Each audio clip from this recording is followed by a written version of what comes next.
আজকে আসলে বক্তব্য দেওয়ার কিছু না। আমি আস্তে আস্তে শুনলাম যে এরকম একটি গান রচনা করেছেন গাজী মাজহারুল আনোয়ার সাহেব এবং সেটি আমাদেরকে উনি শোনাতে চান।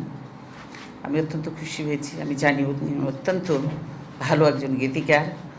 ওনার সেই গানগুলি আমাদেরকে এখনও অনুপ্রেরণা যোগায়। বিশেষ করে মুক্তিযুদ্ধের সময় যেসব গান তিনি লিখেছিলেন সেসব গান এখন আমাদেরকে অনুপ্রেরণা যোগায়।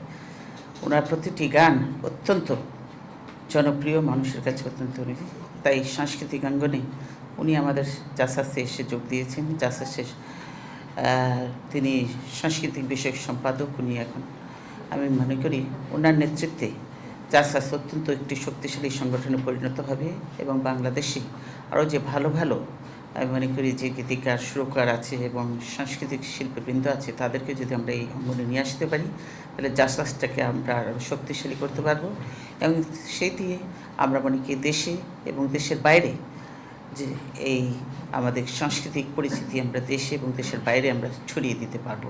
সেটি এখন আমাদের প্রয়োজন।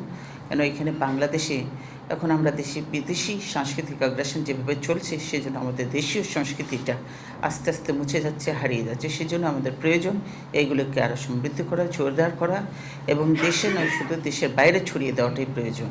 আমি মনে করি যে সেখানে আমাদের পক্ষ থেকে এখন আমরা বিরোধী দলে কাজে খুব একটা সহযোগিতা করার কোনো সুযোগ নেই। তবে আমাদের যতটুকু সুযোগ আছে সেটুকু করব। আর আল্লাহ তাআলা যদি আমাদেরকে সুযোগ দেয় আগামী দিনে অবশ্যই আমাদেরকে এই দিকটিকে সবচেয়ে বেশি করে নজর দিতে হবে,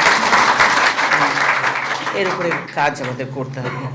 তাই আমি আমার বক্তব্য দীর্ঘায়িত না করে আমি এখন গানটি শোনার জন্য আপনাদের সকলকে অনুরোধ করছি। ধন্যবাদ।